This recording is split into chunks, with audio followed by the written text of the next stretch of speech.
When you play the Game of Thrones, Subscribe and like. you die. There is no middle ground. Welcome back to the Grease Goblins YouTube channel. Today's video, we're going to be talking about Septa Lemore, and is she really Ashara Dayne? I had a lot of fun talking about Ashara Dayne last week, and so I wanted to come back and talk about her again, probably annoy Ashara fans, and we're going to talk about a little bit about the identity of Septa Lemore, but more or less the theory of Ashara being Septa Lemore specifically. And so we're going to go through this theory, go through the evidence, look at the appearance of both Lemore and Ashara, and figure out, does this theory actually make sense?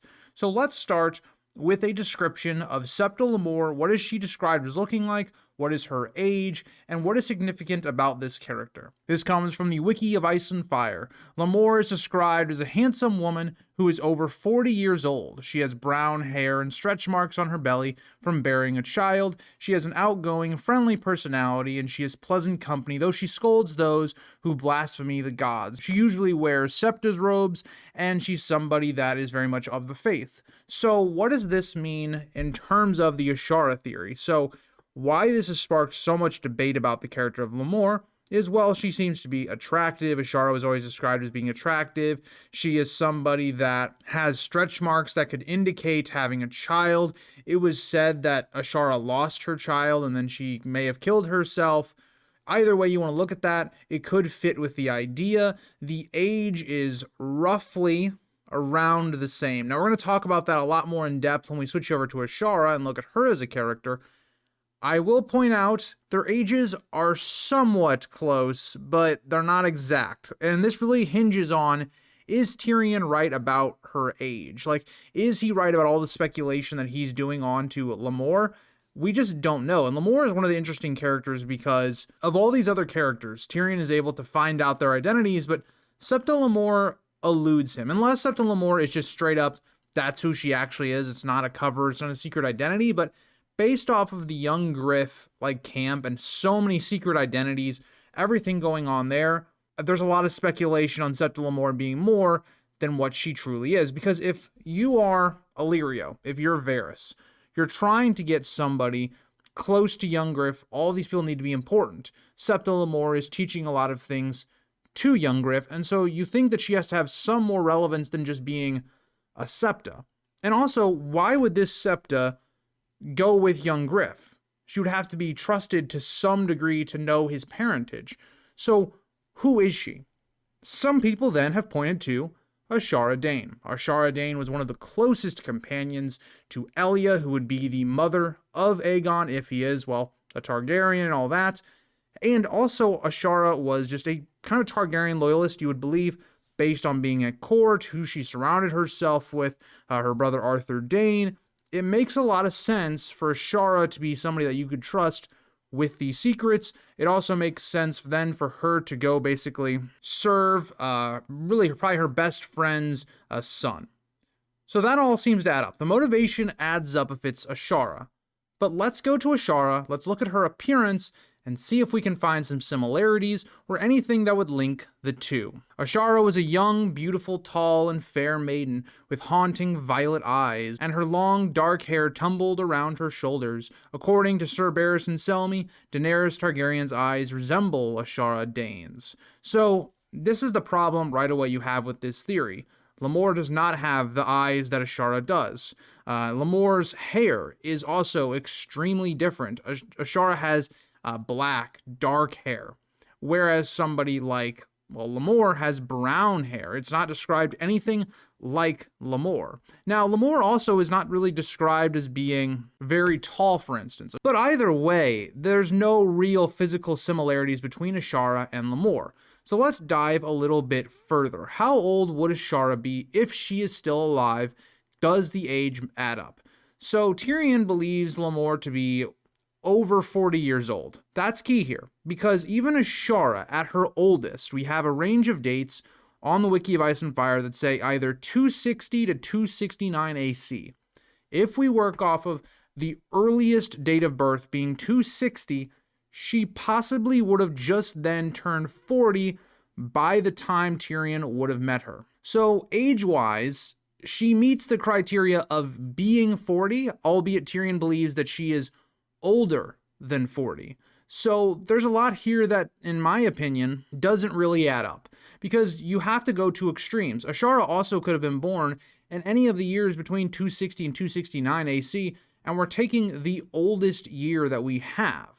And you also got to remember, that would place her, if she was born on 260, that would place her being 23 years old. It would be kind of hard to believe that she wasn't betrothed to anyone for 23 years worth of her life. I find that hard to believe. So I think it's much more likely that if this was Ashara would be in her, maybe her late 30s at this point, but I don't think that she would be into her 40s. So the age also doesn't add up if the speculation on Lemore's age is correct. Now, could that be wrong? We never hear Lemore confirm her actual age. Yes. So this piece of evidence, in my opinion, is more just like, it's speculation. There's not a lot to concretely say that the age takes Ashara out from being Lemore, because we don't concretely know Lemore's age, and we don't know if that's correct.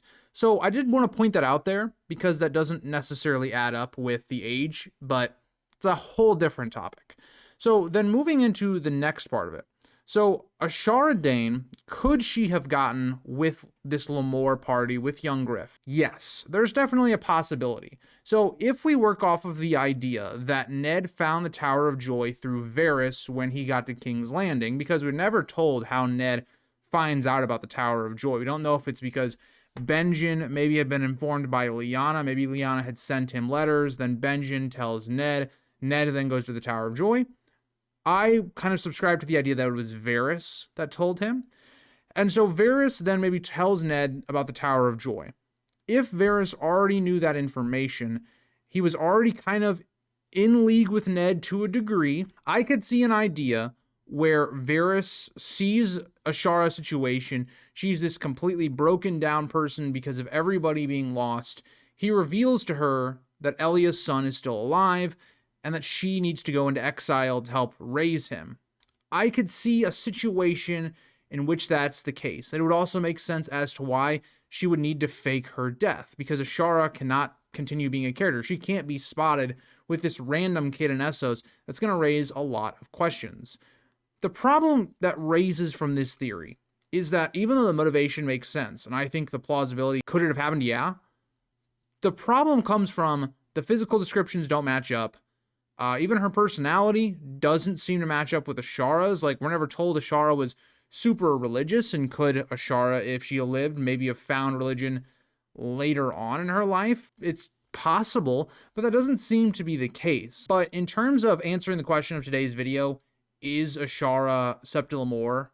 No, I just don't see it. I see what so many people want it to be. I think so many people want it to be, because it all fits. Like, everything fits in terms of motivation, in terms of could it have happened, and could the cover up of Ashara Dayne, her death, and then going into exile like John Connington, we've already seen that happen. Could that have happened? Yes. The problem with it is Septa Lemore, the character, herself just does not fit Ashara at all. There's just no connection there. Even if you want to say that, well, Ashara Dayne maybe had a child, all that stuff, it doesn't necessarily add up. So I really think this is another one of those theories like Ned and Ashara, where it makes sense, but the evidence doesn't necessarily indicate that that is the case, or there are massive holes that you have to overcome to make the theory fit. So for instance, one of the things with Ned and Ashara is, well, they met at Harrenhal. There's rumors that they might have fallen in love. And then after that, there's literally no evidence on Ned and Ashara ever interacting after this point, having any type of relationship, but it makes sense. Like, you could see it happening, but there's no evidence to justify it. There's no nods or winks to it really whatsoever. So that's kind of the way I look at this theory as well. Like, I don't think it's a bad theory. As much as I dislike a lot of Ashara Dayne theories, and I don't love Ned and Ashara either, I think it's a good theory that doesn't necessarily have enough weight to say that this is the case. Like, this is the R plus L. Like, it's concrete. This is the theory. Yes, R plus L is the concrete theory. If you disagree with that, I can't help you. It is true, but that's a whole different topic. I probably pissed off a lot of people at the end of this video, but that's fine. That's what this channel is all about sometimes. I'm going to give you my opinion. You're going to have your opinion. If you think Ashara is Septa Lemore, Let me know down in the comments and tell me why. I think there's a lot of hurdles that I would need to believe this theory. So thank you guys all for watching, and I'll see you guys all in the next one. Bye, guys.